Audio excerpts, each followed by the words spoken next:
భీష్మ ఏకాదశి సందర్భంగా శ్రీ మన్మహాభారతాన్ని ఎన్నిసార్లు విన్నా, ఎన్నిసార్లు చదివినా మళ్ళీ మళ్ళీ చదవాలని, వినాలని అనిపిస్తుంది. ఎందుకంటే అదొక ధర్మ జ్ఞాన భాండాగారం. భారతం అనగానే మొదటగా మనసుకు స్ఫురించేది భీష్మ పితామహుడు. విష్ణు సహస్రనామాలు. ఆయన కురువంశ పితామహుడు, తాతగారు. హస్తినాపురం కురువంశ జన్మభూమి. దుష్యంతుని పుత్రుడైన భరతుడు పాలించిన భూమి ఈ భరత భూమి. భరతుని కొడుకు సహోత్రుడు, అతని కొడుకు హస్తి. ఆ హస్తి చేత నిర్మితమైనదే హస్తినాపురం. హస్తి కొడుకు వికుందుడు, వికుందుడు కొడుకు అజమీనుడు, అజమీనుడి కొడుకు సంవర్ణుడికి సూర్యపుత్రిక తపతికి పుట్టినవాడే కురు. ఆ కురురాజు పేరే పరంపరగా కురువంశానికి వచ్చింది. కురురాజు తర్వాత ప్రదీపుడు, ప్రముఖ రాజైన ఋషి వంటివాడు, రాజ ఋషి. ఒకనాడు ఆయన గంగా తీరంలో తపస్సు చేసుకుంటున్నాడు. మహా తేజశాలి అయిన ఒక స్త్రీ గంగా నదిలో నుండి వచ్చి ప్రదీపుని ఒడిలో కూర్చొని ఆయన భుజం మీద చేయి వేసింది. ఆయన హఠాత్తుగా కళ్ళు తెరిచి ఆశ్చర్యంలో ఆమెని ఎవరు నీవని అడిగాడు. ఆమె చాలా మురిపెంగా రాజా, నేను నీ మీద ప్రేమతో నిన్ను కోరి వచ్చాను. నా పేరు గంగా అన్నది. ప్రదీపుడు చిరునవ్వు నవ్వాడు. చూడమ్మా, నీవు నా కుడితోడ మీద కూర్చున్నావు. కుడితోడ పుత్రికా స్థానం. అలా కుడితోడ మీద కూర్చొని నన్ను కోరడం ధర్మ పద్ధతి కాదు. కానీ నీ కోరికను అనుసరించి నాకు కోడలివి అవుతావు. అప్పుడు నాకు కూతురు సమానం అవుతావు అన్నాడు. అప్పుడు గంగ కూడా పకపక నవ్వి, రాజా, ఆ మాట నీ నోట అనిపించడానికే ముందు చూపుతోనే వచ్చాను అన్నది. కానీ రాజా, నాదొక నియమం విను. నన్ను నీ కొడుకు వివాహం చేసుకున్న తర్వాత నేనేం చేసినా నీవు ఒక్క మాట కూడా మాట్లాడరాదు అన్నది. ప్రదీప మహారాజు సరే అన్నాడు. ఏకపత్ని వ్రతుడైన ప్రదీపునికి మనస్సు అతి ప్రశాంత సమయంలో ఉండగా ఒక పుత్రుడు జన్మించాడు. శిశువుకి అర్థవంతమైన శంతనుడు అని పేరు పెట్టారు. అలా కొంతకాలం గడిచింది. ఆ శంతనుడు దేవతలకు కూడా సహాయం చేయగలిగిన అమిత శక్తివంతుడు. కురుపితామహుని పుట్టుకకు, శంతనుని పుట్టుకకు పూర్వజన్మ సంబంధాలున్నాయని మనకు మహాభారతం చెప్తోంది. మహాభిషుడు అనే ఒక చక్రవర్తి ఉండేవాడు. మహాశక్తి సంపన్నుడాయన. తపశక్తితో ఇంద్రలోకంలో ఉండగా దేవతలు బ్రహ్మలోకానికి వెళ్తూ ఆయనను కూడా రమ్మన్నారు. అప్పుడే గంగాదేవి కూడా దివ్యకాంత రూపంలో అక్కడికి వచ్చింది. అక్కడ గాలి కొంచెం గట్టిగా వీచి గంగాదేవి పలుచని వస్త్రం కొంచెం తొలగింది. అందరూ తలలు వంచుకున్నారు. కానీ మహాభిషుడు తల దించుకోలేదు. అందుకు ఫలితంగా బ్రహ్మదేవుడు మహాభిషుని భూలోకంలో పుట్టి అక్కడే ఉండిపోమ్మని అన్నాడు. ఆ మహాభిషుడే ఈ శంతనుడు. దేవతలలో అష్టవస్తువులు 8 మంది.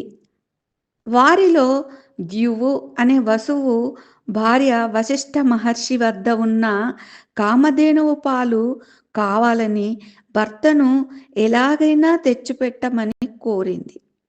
భార్య కోరిక తీర్చాలని ఉత్సాహంతో వసువులందరినీ వెంటబెట్టుకొని వెళ్ళి కామధేనువును అపహరించాడు ద్యువు. అపహరించడం మానవ నైజం కనుక మీరు మానవ భూలోకంలో పుట్టమని శపించాడు మహర్షి. మానవులుగా పుట్టాలంటే తల్లి గర్భంలో యాతన అనుభవించాలి. ఎప్పుడు మళ్ళీ ఉత్తమ గతి కలుగుతుందో తెలియదు. అందుకని మంచి మాతృమూర్తి కోసం వసువులు వెతికారు. అప్పుడు గంగమ్మ కనిపించింది. అప్పటికి ఆమె తాను ఏమి చేసినా కాదనకూడదు అనే షరతు మీద శంతనుని పెళ్లాడింది.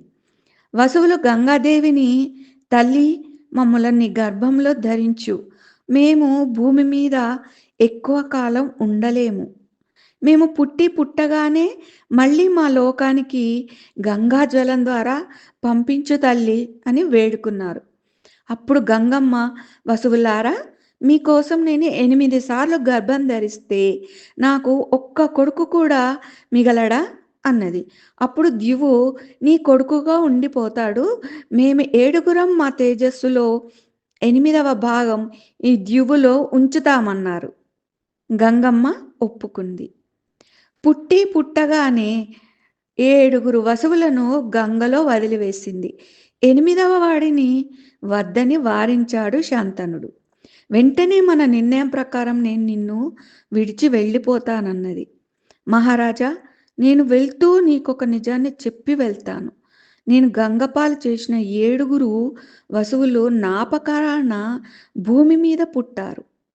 వారి తేజస్సును నీ తపశ్శక్తి తప్ప మరేదీ భరించలేదు. అందుకే మానవకాంతగా నిన్ను పెళ్ళాడాను. ఈ 8వ వసువు మన కొడుకు. వీడిని మహనీయుడిగా తీర్చిదిద్ది తిరిగి నీకు అప్పగిస్తానని తీసుకొని వెళ్ళిపోయింది. అతని పేరు దేవవ్రతుడు.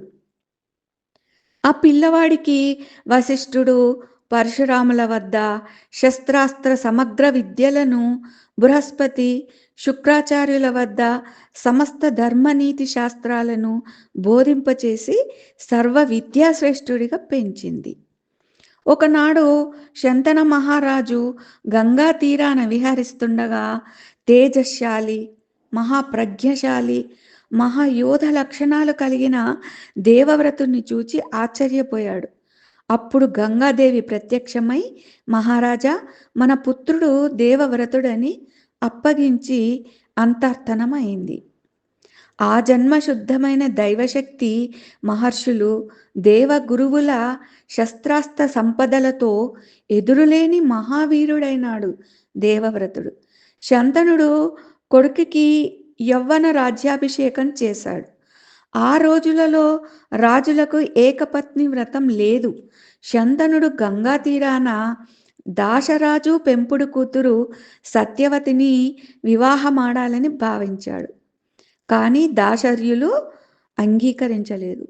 "రాజా, నీకు జ్యేష్ఠుడైన మహావీరుడైన యువకుడు కొడుకు దేవీవ్రతుడున్నాడు. అతనికే రాజ్యాధికారం, నీ వారసత్వం కూడా. ఉత్తమ కుల సంజాతైన నా పెంపుడు కూతురు సంతానానికే రాజ్యాధికారం లభిస్తేనే నేను అంగీకరిస్తానన్నాడు. అందుకు శంతనుడు ఒప్పుకోలేదు. కానీ దేవీవ్రతుడు తానెప్పటికీ బ్రహ్మచారిగానే ఉంటానని, వివాహం చేసుకోను కనుక వారసత్వ రాజ్య సింహాసనం కోరే వారుండరని, జీవితమంతా కురువంశ రక్షకుడిగా హస్తినాపుర ప్రతిష్ఠ ధ్యేయంగా మనుగడ సాగిస్తూ జీవితాంతం ఉండగలనని సకల దేవతల పంచభూతాల సాక్షిగా భీషణ ప్రతిజ్ఞ చేశాడు. అప్పటి నుండి గాంగేయుడు దేవవ్రతుడు భీష్ముడుగా సార్థక నామధేయుడైనాడు. తండ్రి శంతన మహారాజు స్వచ్ఛంద మరణాన్ని తానుగా కోరుకుంటేనే మరణం వరంగా ప్రసాదించాడు. ఆ భీష్ముడినే యుగాలు గడిచిన కురుపితామహుడిగా లోకం కీర్తిస్తుంది. లోకాలకు విష్ణు సహస్రనామాలను, తిరుగులేని రాజనీతి ధర్మాలను, కాల నియమం లేని ధర్మ సూక్ష్మాలను శాశ్వతం చేసిన మహామహితాత్ముడు. తన తప్పిదాలకు తానే అంబశయ్యను శిక్షగా విధించుకున్న జ్ఞాని.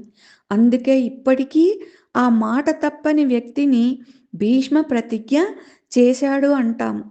ఎవరినైనా స్వార్థమెరుగని మనిషిగా చెప్పాలంటే నిస్వార్థ గుణంలో భీష్మాచార్యుడండి. కురువంశానికి భీష్మాచార్యుడిలా పాటుపడ్డాడు అంటారు. దేవతలైనా సరే, మానవ, పశు, పక్షి, క్రిమి, కీటక రూపాలైనా సరే చేసిన కర్మ కారణంగానే జన్మలు పొందవలసి ఉంటుందనే విషయం గ్రహించమని, అటువంటి మహాత్ముల జ్ఞానశీల సంపదలను ఆదర్శంగా జీవించాలనే విషయం విస్మరించకుండా మన కర్తవ్యాలను, జీవితపు విలువలను చ చక్కదిద్దుకోమని, తెలుసుకోమని మహనీయుల చరిత్రలు చెప్తాయి. అటువంటి పుణ్యపురుషులని స్మరించడం, భీష్మ ఏకాదశి నాడు విష్ణు సహస్రనామాల పారాయణం చేయడం ద్వారా శ్రీకృష్ణ పరమాత్మకు ప్రీతిపాత్రులమవుదాం. అత్యున్నత భారతీయ సంస్కారాల ముందు తరాలకు చాటి చెప్పుదాం. మానవీయ మనుష్యులుగా తీర్చిదిద్దుకునే ప్రయత్నం ప్రారంభిద్దాం. భీష్మ ఏకాదశి పుణ్య శుభవేళ. గురుభ్యో నమః.